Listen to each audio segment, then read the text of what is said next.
నమో వెంకటేశాయ. ఏడుకొండలవాడ వెంకటరమణ గోవింద గోవింద. శ్రీ శ్రీనివాస శ్రీ వెంకటేశ గోవింద గోవింద. కలియుగ ప్రత్యక్ష దైవం శ్రీనివాస పరబ్రహ్మ అనుగ్రహ విశేషంతో శ్రీమద్భాగవతంలో దశమ స్కంధంలోని విశేషాలు యథాశక్తి తెలుసుకుంటూ ఉన్నాం. నారాయణం నమస్కృత్య నరం చైవ నరోత్తమం దేవీం సరస్వతీం వ్యాసం తతో జయముదీరయేత్. సుఖయోగీంద్రుల వారు పరీక్షిన్ మహారాజునకు శ్రీకృష్ణస్వామి దివ్య లీలా విశేషాలు వర్ణించి చెబుతూ ఉన్నారు. గోపికలందరూ స్వామివారి వేణుగానాన్ని విని గబగబా తమ పనులన్నీ మధ్యలోనే విడిచిపెట్టి ఆ స్వామి చెంతకు బయలుదేరి వస్తూ ఉన్నారు. తమేవ పరమాత్మానం జారబుద్ధ్యాపి సంగతాః జహుర్గుణమయం దేహం సద్యః ప్రక్షీణబంధనాః. కొంతమంది గోపికలు వచ్చే పరిస్థితిలో లేక ఇంట్లోనే ఉండిపోయి మనస్సులోనే స్వామివారిని తలుచుకుంటూ ఆ స్వామి ఆనందానుభూతిని పొందుతూ ఉన్నారు. ఆ పరమాత్మ అయినటువంటి శ్రీకృష్ణుణ్ణి ప్రియునిగా భావన చేసి వాళ్ళు ఆ పరమాత్మ యొక్క అనుగ్రహాన్ని సంపాదించుకున్నారు. ఈ సత్వ రజస్తమో గుణమయమైనటువంటి ఈ శరీర సంబంధమైన వ్యామోహాలన్నీ విడిచిపెట్టగలిగారు. జహుర్గుణమయం దేహం సద్య ప్రక్షీణ బంధనా. ఆ స్వామి స్మరణ వలన వారికి ఈ సంసార బంధాలు ఏవైతే ఉన్నాయో అవన్నీ బంధనములుగా అనిపించటం లేదు. పరమాత్మానం శ్రీకృష్ణం ధ్యానతః ప్రాప్తా సత్య గుణమయం దేహం జహుః. ఆయన పరమాత్ముడు అనేటువంటి సంపూర్ణమైనటువంటి జ్ఞానం కలగకపోయినప్పటికీ కూడా ఆ శ్రీకృష్ణుణ్ణి హృదయంలో తలుసుకోవటం ద్వారా దేహబుద్ధిని విడిచిపెట్టగలిగారు. ఆ దేహ ఆత్మ సంబంధం ఏదైతే ఉంటుందో, దేహం అనేది నిత్యమైనది కాదు, పరమాత్ముడే శాశ్వతము అనేటువంటి నిజమైన జ్ఞానం ఏదైతే ఉందో ఆ జ్ఞానం వారికి కరతలామలకమైపోయిందని వర్ణిస్తున్నారు. రాజోవాచ కృష్ణం విదుః పరంకాంతం నతు బ్రహ్మతయా మునే గుణప్రవాహో పరమః తాసాం గుణధియాం కథం. వెంటనే పరీక్షిన్ మహారాజు గారికి సందేహం కలిగింది. సుఖయోగేంద్రుల వారిని ప్రశ్నిస్తున్నారు, స్వామి, ఈ గోపికలు శ్రీకృష్ణుణ్ణి ప్రియునిగా భావిస్తున్నారు, పరమాత్మగా వారికి సంపూర్ణమైనటువంటి అనుభవం కలగలేదేమో కదా, ఇంకా మరి గుణసమూహంతో కూడిన సత్వరజస్తమాది గుణసమూహంతో కూడినటువంటి ఈ సంసార బంధాన్ని వాళ్ళు ఎలా విడిచిపెట్టగలిగారు, పరమాత్మని అనుగ్రహానికి ఏ విధంగా పాత్రలైనారు, తాసాం గుణధియాం కథం, ఈ సంసారం నుంచి విముక్తి వారికి ఎట్లా కలిగిందో నాకు చెప్పండి అని ప్రశ్నిస్తున్నారు. శ్రీ సుకౌవాచ. అప్పుడు శుకుల వారు ఇలా సమాధానం చెబుతున్నారు. ఉక్తం పురస్తాదేతత్తే చైద్య సిద్ధిం యథా గతః ద్విషన్నపి హృషీకేశం కిముత అధోక్షజప్రియా. కృష్ణుడంటే ఎవరు? సాక్షాత్తు పరమాత్మ. అగ్నిదేవుణ్ణి తెలిసి స్పృశించినా తెలియక స్పృశించినా అది కాస్త కాలుస్తుంది దేహాన్ని. అదేవిధంగా వీరు ప్రియునిగా భావించింది ఎవరిని? అలౌకికమైనటువంటి లక్షణాలు కలిగిన మాయా మనుజ రూపంలో ఉన్నటువంటి ఆ శ్రీకృష్ణుణ్ణి.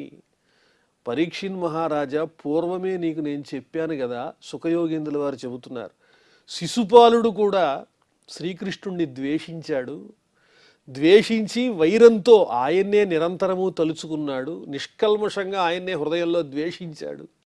ఆ ద్వేషం అనేటువంటి భావంతోనైనా కృష్ణుణ్ణి తదేకంగా స్మరించటం ద్వారా అతడు పరమాత్మ అనుగ్రహానికి పాత్రుడై అందరూ చూస్తుండగానే మా దేహాన్ని విడిచినటువంటి ఆ చైద్యుని యొక్క దేహం నుంచి ఒక దివ్య తేజస్సు వెలువడి శ్రీకృష్ణుల్లో అంతర్లీనమైంది. మరి అతడు క్రూరుడే కదా, అయినప్పటికీ ఏ విధంగా అలా జరిగింది అంటే అతని సంకల్పం మాత్రం ఏమాత్రము విచ్ఛిన్నం కాకుండా తదేకంగా కృష్ణుని మీదే నిలబడిపోయి ఉన్నది. భావం ఏదైనా కానీ అది వైరమైనా కానీ, ప్రేమైనా కానీ, స్నేహమైనా కానీ, ఏదైనా. అలాగే ఇక్కడ గోపికలు కూడా అదేవిధంగా శ్రీకృష్ణుణ్ణి ప్రియునిగా భావించి తదేకంగా స్వామినే స్మరించారు, కృష్ణుణ్ణి స్మరించారు, పరమాత్మను స్మరించారు. కాబట్టి వారి హృదయంలో ఉన్న సంకల్పం అనేది దృఢంగా ఉన్నది. సంపూర్ణంగా వారికి పరమాత్ముడు ఆయననే జ్ఞానం ఉన్నా లేకపోయినా వారు నిశ్చలమైన మనస్సుతో ప్రియునిగా భావించింది పరమాత్మనే. కాబట్టి ఆ శిశుపాలుడు వైరభక్తితో ఏ విధంగానైతే పరమాత్ముని అనుగ్రహానికి పాత్రులయ్యాడో, ఇక్కడ గోపికలు కూడా ప్రేమభావంతో భగవంతుని యొక్క అనుగ్రహానికి పాత్రలయ్యారయ్యా, ఇందులో సందేహమే ఉంది అని చెబుతున్నారు. మునునే చెప్పితి చక్రికిన్ పగతుడై మూఢుండు చైద్యుండు పెంపున కైవల్య పదంబు నొందే ప్రియలై పొందంగా రాకున్నదే. అంత దుష్టుడైనటువంటి చైద్యునకు శిశుపాలునికే రాగాలేంది, ప్రేమతో దగ్గరికి వచ్చినటువంటి గోపికలకు కలగదా స్వామి అనుగ్రహం? అనగుండ వ్యయుడు అప్రమేయుడు అగుణుండైనట్టి గోవిందుమూర్తి నరశ్రేణికి ముక్తిదాయిని సుమి తెల్లంబు భూవల్లభ. కృష్ణుడంటే ఎవరు? నిర్గుణ పరబ్రహ్మస్వరూపుడు, అప్రమేయుడు. ఆ గోవిందుడు అవ్యయుడు, నాశము లేనటువంటి వాడు. కాబట్టి అలాంటి అద్భుతమైన గుణాలు కలిగిన పరమాత్ముడు లౌకికంగా మానవ రూపంలో ఎందుకు అవతరించాడు అనుకుంటున్నావు? ఇలా వీరిని అందరినీ ఉద్ధరించటానికే, భక్తులందరికీ ముక్తినివ్వడానికే కదా. అందువల్ల గోపికలు కూడా ప్రేమభావంతో ఆ శ్రీకృష్ణుణ్ణి చక్కగా తమ హృదయంలో నిలుపుకొని స్వామి అనుగ్రహానికి పాత్రలయ్యారయ్యా. ఇందులో ఆశ్చర్యమే ఉంది. ఆ గోవిందుడు అవతరించిందే మోక్షాన్ని ఇవ్వటానికి తన భక్తులకు. నృణాం నిశ్రేయసార్థాయ వ్యక్తిర్భగవతో నృప అవ్యయస్య అప్రమేయస్య నిర్గుణస్య గుణాత్మనః. నాశరహితుడైనటువంటి వాడు అవ్యయస్య అప్రమేయస్య, ప్రమాణము ఇంత అని చెప్పటానికి వీల్లేనంత గొప్ప స్వభావ స్వరూపాలు కలిగినటువంటి వాడు, గుణరహితుడైనటువంటి వాడు, అందరికీ జీవులందరికీ అంతర్యామిగా ఉండేటువంటి ఆత్మస్వరూపుడయ్యా ఆయన. అందరికీ అన్నిటికన్నా ఇష్టమైనది ఏమిటి? ఆత్మయేగా. ఆ ఆత్మ అనేది పరమాత్ముడే. అందువల్ల అంతర్యామిగా అందరికీ ఉన్న పరమాత్ముడే ఈ శ్రీకృష్ణుడు తప్ప వేరొకరు కాదు. మానవులందరికీ మేలు కలిగించటం కోసమే ఈ విధంగా ఒక మానవ రూపంలో కనిపిస్తున్నాడు తప్ప అతడు సాధారణమైన మానవుడా?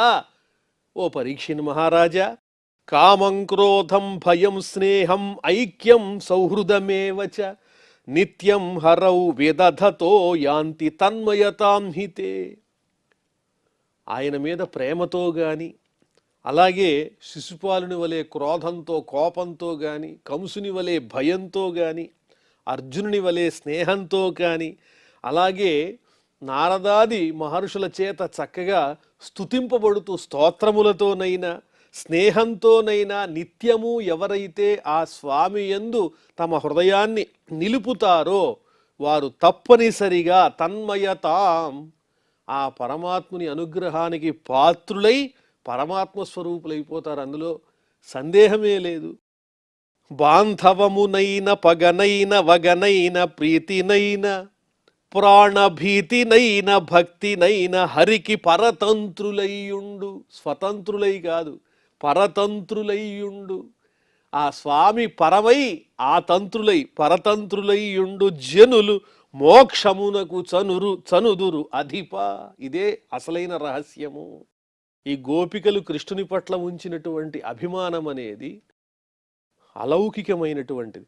వారు ప్రియునిగా భావించారు, కానీ ఆయన పరమాత్ముడు కదా. ఏ విధంగా దరిచేరినా వాళ్ళందరినీ అనుగ్రహిస్తాడు, మోక్షాన్ని ఇస్తాడు. అందులో ఏ విధమైన సందేహం లేదు. నచైవం విస్మయకార్యో భవత భగవత్యజే యోగేశ్వరోశ్వరే కృష్ణే యతః ఏతద్విముచ్యతే. కాబట్టి కృష్ణుని విషయంలో నువ్వు ఈ విధంగా ఆలోచించాల్సినటువంటి అవసరమే లేదు. కృష్ణుడంటే లౌకికమైనటువంటి మానవుడు కాదు. కాబట్టి ఆ గోపికలకు కృష్ణుని యందు కలిగిన ప్రేమభావం కానీ, కృష్ణుడు ఆ గోపికల్ని చక్కగా అనుగ్రహించటం కానీ, ఇదంతా పరమాత్ముడు తన భక్తుల్ని రక్షించటమే, ముక్తిని ఇచ్చేటువంటి మార్గమే తప్ప వేరొకటి కాదయ్యా. ఆయన యందు ఈ విధమైన ఆలోచన నువ్వు చెయ్యక్కర్లేదు. ఎందుకంటే అజే భగవతి, జన్మే లేనివాడు ఆయన పరమాత్ముడు. యోగేశ్వరేశ్వరుడైనటువంటి కృష్ణుని యందు ఇటువంటి భావన అవసరం లేదు, కూడదు. యతః ఏతద్విముచ్యతే, అతని వల్లనే ప్రాణులందరికీ ముక్తి లభిస్తోంది. అలాంటి పరమాత్మను ప్రేమిస్తే దాంట్లో పొరపాటే ఉంది. తాదృష్ట్వా అంతికమాయాతాః భగవాన్ వ్రజయోషితః అవదత్వదతాం శ్రేష్ఠో వాచః పేశైః విమోహయన్. ఈ విధంగా గోపికలందరూ ఆ కృష్ణస్వామి వేణునాదాన్ని విని ఆయన సమీపానికి చేరుకున్నారు. చేరుకుని అవదత్వదతాం శ్రేష్ఠో, వాళ్ళందరితో కృష్ణ పరమాత్మ ఈ విధంగా అంటున్నారు. వాచః పేశైః విమోహయన్, మనోహరమైనటువంటి విలాసములతో, చక్కగా మృదువుగా అమృతతుల్యమైన వాక్కులతో ఆ గోపికలతో ఈ విధంగా మాట్లాడుతున్నారు శ్రీకృష్ణుల వారు. శ్రీ భగవానువాచ స్వాగతం వో మహాభాగాః ప్రియం కిం కరవాణివః వ్రజస్య అనామయం కశ్చిత్ బ్రూత ఆగమన కారణం. ఓ పుణ్యవతులారా, సంబోధన చూడండి. మహాభాగా, పవిత్రమైనటువంటి హృదయం కలిగినటువంటి, భక్తిభావం కలిగిన, నిష్కల్మషమైనటువంటి ప్రేమభావం కలిగినటువంటి ఓ గోపికలారా, పుణ్యవతులారా, స్వాగతం వహ, మీ అందరికీ స్వాగతం. ప్రియంకింకరవాణివహ, మీకు నేను ఏ ప్రియాన్ని చెయ్యాలి, మీకు ఇష్టమైన పనేమిటో చెప్పండి, అది చేసి పెడతాను. వ్రజస్య అనామయం కచ్చిత్, గోకులం అంతా ఏ విధమైనటువంటి హాని అపాయం లేకుండా క్షేమంగా ఉన్నదా? ఏదన్నా అపాయం ఉంటే చెప్పండి గోకులంలో, ఆ సమస్యను నేను తీర్చివేస్తాను. బ్రూత ఆగమన కారణం, ఎందువల్ల వచ్చారు అని ప్రశ్నిస్తున్నారు. స్వామికి తెలియదా? వారి హృదయంలో ఉన్నటువంటి ఆ దృఢమైన సంకల్పాన్ని తెలుసుకోవాలి అనేటువంటి ఉద్దేశ్యంతోనే స్వామి ఈ విధంగా ప్రశ్నిస్తున్నారు. చిన్న పరీక్ష. రజన్యేష ఘోర రూప ఘోర సత్వ నిషేవిత ప్రతియాత వ్రజం నేహ స్థేయం స్త్రీభి సుమధ్యమా. ఓ సుందరీమణులారా, ఓ గోపికలారా, రజన్యేష ఘోర రూప, ఈ రాత్రి చూచారా, చాలా దారుణమైనది. ఇటువంటి రాత్రి సమయంలో మీరు ఇక్కడ ఉండతగదు. ఎందువల్లంటే ఘోర సత్వ నిషేవిత, ఈ రాత్రిపూట క్రూరమైనటువంటి ప్రాణులు తిరుగుతూ ఉంటాయి, క్రూర మృగాలు సంచరిస్తూ ఉంటాయి. అందువల్ల ప్రతియాత వ్రజం, తిరిగి వెళ్ళిపోండి. నేహస్థేయం స్త్రీభి, ఇటువంటి చోట స్త్రీలు ఉండతగదు, మీరు అబలలు. ఇటువంటి క్రూరమైన ఈ చీకటిలో క్రూర మృగాలు తిరిగేటువంటి ఇటువంటి చోట మీరు ఉండడం సరైనది కాదంటున్నారు. మాతరః పితరః పుత్రాః భ్రాతరః పతయశ్చవః విచిన్వంతి హ్యపశ్యంతో మా కృడ్వం బంధు సాధ్వసం. మీ తల్లులు, అలాగే మీ తండ్రులు, పుత్రులు, సోదరులు, అలాగే మీ పతులు, భర్తలు, వీళ్ళందరూ మీరు కనిపించక భయపడుతూ ఉంటారు. విచిన్వంతి, మీకోసం అన్వేషిస్తూ ఉంటారు. మా కృడ్వం బంధు సాధ్వసం, మీ బంధువులందరికీ కష్టాన్ని కలిగించద్దు, వాళ్ళకి భయాన్ని కలిగించద్దు, వెంటనే ఇంటికి వెళ్ళిపోండి అంటున్నారు. అంటే ఈ లౌకికమైనటువంటి సంబంధాల గురించి వారికి గుర్తు చేస్తున్నారు.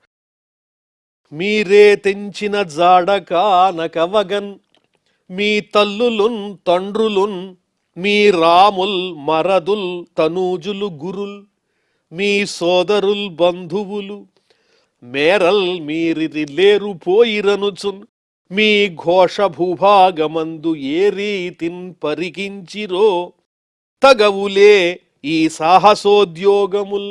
ఇటువంటి సాహసాలు చేయటం తగదు. మీ బంధువులంతా మీకోసం ఎదురు చూస్తూ ఉంటారు. రాత్రి సమయంలో హద్దు మీరి వీళ్ళు బయటికి వెళ్ళారు, ఎక్కడికి వెళ్ళారు అని వారు ఆరాటపడుతూ ఉంటారు. కాబట్టి మీ బంధువుల దగ్గరికి వెళ్ళండి, మీ భర్తల్ని సేవించండి, మీ తల్లిదండ్రుల్ని సేవించండి, మీ పిల్లల్ని చక్కగా పాలించండి అని చెబుతున్నారు కృష్ణ పరమాత్మ. దృష్టం వనం కుసుమితం రాకేశ కరకంజితం యమునానిల లీలై జత్తరు పల్లవ శోభితం. ఈ వనం చాలా సుందరంగా ఉన్నది. దృష్టం చూడబడింది. ఈ వనం ఎలా ఉన్నది? కుసుమితం, ఎక్కడ చూచినా చక్కగా పుష్పాలు వికసించి అందంగా ఉంది ఈ బృందావనం అంతా. రాకేశ కరకంజితం, చంద్రుని యొక్క చక్కని కిరణములతో ప్రకాశిస్తూ ఉన్నది. యమునా నిల లీలైజత్ తరుపల్లవ శోభితం, ఆ యమునా నది యొక్క తరంగముల మీద నుంచి వచ్చేటువంటి చల్లని గాలితో కూడి ఉన్నది. ఆ చల్లటి గాలి వల్ల ఇక్కడ ఉన్నటువంటి చెట్లన్నీ అలా అలా కదులుతూ ఉన్నాయి. అంత సుందరంగా ఉంది. ఇది యమునా నదీ జల సమేధిత పాద పల్లవ ప్రసూన దళ విరాజితం బగువనంబు. మనంబులు మేర తప్పెనో పొదడటు ఏడ్చు బిడ్డలకు పోయుడు పాలు విడుండు లేగలన్. మొదవులకున్ నిజేశ్వరుల ముద్దియలార భజింపుడొప్పగన్. ఇక్కడ వాతావరణం అంతా చాలా అందంగా సుందరంగా ప్రకృతి ఎంతో రమణీయంగా కనిపిస్తోంది.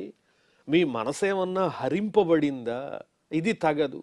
మీరు ఇక్కడి నుంచి బయలుదేరి మీ ఇళ్లకు వెళ్ళండి. మీ పతులను, పిల్లలను, బంధువులను, దూడలను సేవించండి. దూడల్ని పాలు తాగడానికి విడిచిపెట్టండి. మీ పిల్లలకు స్తన్యాన్ని ఇవ్వండి. మీ భర్తలకు శుశ్రూష చెయ్యండి. తల్లిదండ్రుల్ని గౌరవించండి. వెళ్ళండి అని చెబుతున్నారు. తద్యాత మా చిరం గోష్ఠం శుశ్రూషధ్వం పతీన్ సతీ క్రందంతి వత్సాహ బాలాశ్చ తాన్ పాయయత దుహ్యత.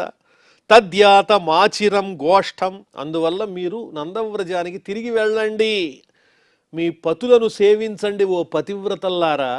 క్రందంతి వత్సాహ బాలాశ్చ, మీ పిల్లలు అలాగే దూడలు బాధపడుతున్నాయి. దూడలకు పాలివ్వాలి, గోవులు వాటిని విడవాలి. అదేవిధంగా మీరు మీ పిల్లలకు స్తన్యాన్ని ఇవ్వాలి. తాన్ పాయయత దుహ్యత, పాలు పితకండి, దూడల చేత పాలు తాగించండి, మీ పిల్లలకు పాలివ్వండి. ఇక్కడి నుంచి నందవ్రజానికి వెళ్ళండి అని చెబుతున్నారు స్పష్టంగా. అథవా మదభిస్నేహాత్ భవత్యః యంత్రితాశయా ఆగతాహ్యుపపన్నం వః ప్రియంతే మయి జంతవః. లేదా నా మీదున్నటువంటి అభిమానాతిశయం వల్ల, అనురాగాతిశయం వల్ల మీరందరూ నాయందే లగ్నమైనటువంటి హృదయం కలిగినటువంటి వాళ్ళై ఇక్కడ దాకా వచ్చారు. మంచిదే. ఉపపన్నం, ఇది తగి ఉన్నది, ఇందులో పొరపాటేమీ లేదు. సమస్తమైన ప్రాణులు, జీవులు కూడా నన్ను ఇష్టపడుతూ ఉంటాయి, అది సహజమైన విషయం. ప్రియంతే మయి జంతవః, సహజంగానే ప్రాణులన్నీ నా యందు ప్రేమ కలిగి ఉంటాయి. ఆయన పరమాత్మ స్వరూపుడు కదా, అన్ని జీవుల యందు ఆత్మస్వరూపునిగా ఉంటాడు. అన్ని జీవులకు ఇష్టమైనది ఏమిటి? వారి ఆత్మే. కాబట్టి ఆత్మస్వరూపుడైనటువంటి నన్ను జీవులన్నీ ఇష్టపడుతూ ఉంటాయి.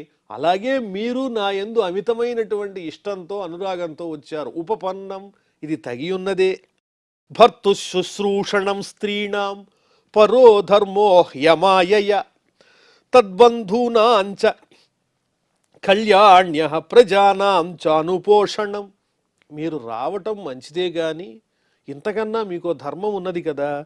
భర్తు శుశ్రూషణం స్త్రీణాం పరో ధర్మ అమాయయ, కపటం లేకుండా, కలుషమైన బుద్ధి లేకుండా భర్తను సేవించటమే స్త్రీలకు పరమధర్మమై ఉన్నది. స్త్రీణాం పరో ధర్మ, పరమోత్తమమైనటువంటి ధర్మం ఏమిటి అంటే కల్మషం లేకుండా భర్తల్ని సేవించటమే.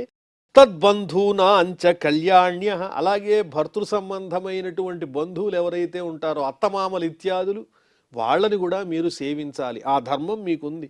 ప్రజానాం చానుపోషణం, మీ పిల్లల్ని మీరు పోషించాలి, అది కూడా మీ బాధ్యతే. ఇది కూడా ఉత్తమ ధర్మం, పరమధర్మం కదా. దుశ్శీలో దుర్భగో వృద్ధో జడోరోగ్యధనోపివ పతి స్త్రీభిర్నహాతవ్యో లోకే సుభిరపాతకి.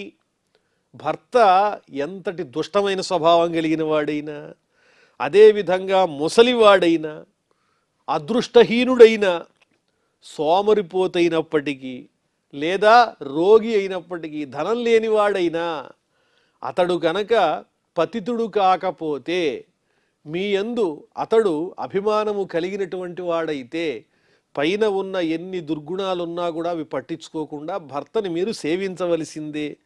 స్త్రీలు పురుషుణ్ణి భర్తని విడిచిపెట్టరాదు. ఇదే ధర్మం. అస్వర్గ్యమయస్యంచ ఫల్గు కృచ్ఛరం భయావహం జుగుప్సితంచ సర్వత్ర ఔపపత్యం కులస్త్రియా. కాబట్టి భర్తను విడిచిపెట్టి పరపురుషులతో సంబంధం అనేది కలిగి ఉండడం ఏదైతే ఉందో అది సుఖాన్నివ్వదు. అస్వర్గ్యం స్వర్గమునివ్వదు, అంటే సుఖాన్నివ్వదు, పాపహేతువు. అలాగే అది పల్గు తుచ్చమైనది. అదేవిధంగా కృచ్ఛ్రం కష్టమైనది, కష్టహేతువు. భయావహం భయాన్ని కలిగించేది. జుగుప్సితం అసహ్యమైనది. ఏ సందర్భంలోనైనా, ప్రతి చోట, ఎక్కడైనా సరే ఈ లోకంలో భర్తను విడిచిపెట్టి పరపురుషులపై ఆసక్తిని కలిగి ఉండడం అనేది అసహ్యమైనది, ఆచరింపకూడని దుష్కర్మ అది. ఎటువంటి వారికి? కుల స్త్రీయాహ, మీ వంటి పతివ్రతలకు. అందువల్ల ఈ పరపురుష సంబంధం అనేది తగినది కాదు, మీ భర్తల్ని సేవించండి అని చెబుతున్నారు. శ్రవణాత్ దర్శనాత్ ధ్యానాత్ మయి భావో అనుకీర్తనాత్ నథా సన్నికర్షేణ ప్రతియాత తతో గృహాన్. నా అనుగ్రహం మీకు కలగాలంటే ఎన్నో మార్గాలు ఉన్నాయిగా. నా దగ్గరగా ఉంటేనే అనుగ్రహం కలుగుతుందా? దగ్గరగా ఉన్నప్పటికీ అంతకంటే ఎక్కువగా అనుగ్రహం కలిగే మార్గాలు నేను చెప్తున్నా, వినండి. శ్రవణాత్, నాకు సంబంధించినటువంటి చక్కని గుణాలు వినటం ద్వారా. దర్శనాత్, నన్ను దర్శించటం ద్వారా. ధ్యానాత్, హృదయంలో ధ్యానించటం ద్వారా. అదేవిధంగా కీర్తించటం ద్వారా. ఏ విధంగానైతే నా అనుగ్రహం కలుగుతుందో అలాగా నా పక్కన ఉన్నంత మాత్రాన కలగదు. న తథా సన్నికర్షేణ, నాకు దగ్గరగా ఉన్నంత మాత్రముననే నా అనుగ్రహం కలుగుతుంది అనుకోవటం పొరపాటు. ఇప్పుడు చెప్పిన మార్గాల్లో వేటిల్ని అనుసరించినా కూడా ఇంతకంటే గొప్పగా నా అనుగ్రహం మీకు లభిస్తుంది, అందులో సందేహం లేదు. ప్రతియాత తతో గృహాన్, అందువల్ల మీరు మీ మీ ఇళ్లకు తిరిగి వెళ్ళండి అని చెబుతున్నారు. శ్రీ సుకౌవాచ ఇతి విప్రియమాకర్ణ్య గోప్య గోవింద భాషితం విషణ్ణా భగ్న సంకల్పా చింతామాపు దురత్యయ. కర్ణ కఠోరమైనటువంటి, హృదయ విదారకమైనటువంటి మాటను, ఆ కృష్ణుని యొక్క వాక్కులను విన్నటువంటి గోపికలు, కృష్ణ, మేము నీ మీద అభిమానంతో ఇంత దూరం వస్తే నువ్వు ఈ రకంగా మమ్మల్ని తిరస్కరిస్తావా అని విషణ్ణాహ, ఖేదాన్ని పొందారు, దుఃఖాన్ని పొందారు.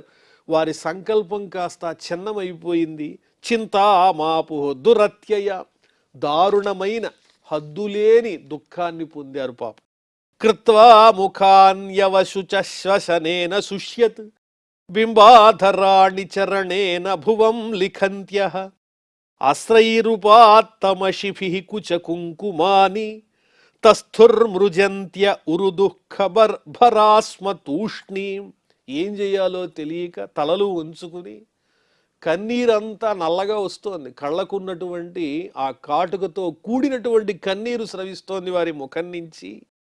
అదేవిధంగా ఆ కన్నీటి వశం వల్ల వారి హృదయ భాగాల్లో ఉన్నటువంటి ఎర్రనైనటువంటి కుంకుమ అలంకరణ ఏదైతే ఉందో అదంతా చెరిగిపోతూ ఉన్నది. దుఃఖంతో ఉన్నారు వాళ్ళంతా. ఏం మాట్లాడాలో అర్థం కాక అలా ఉండిపోయారు. ఇది గోపికల పరిస్థితి. మరి ఆ తర్వాత ఏం జరిగిందో మనం మళ్ళీ తెలుసుకుందాం. ప్రస్తుతం క్షమాప్రార్థనాదులతో మనం ఈ కార్యక్రమాన్ని పరిసమాప్తం చేసుకుందాం. అథ క్షమాప్రార్థన. యదక్షరపదభ్రష్టం మాత్రాహీనంచ యద్భవేత్ తత్సర్వం క్షమ్యతాం దేవ నారాయణ నమోస్తుతే. శ్రియఃకాంతాయ కళ్యాణ నిధయే నిధయేర్ధినాం శ్రీవేంకట నివాసాయ శ్రీనివాసాయ మంగళం.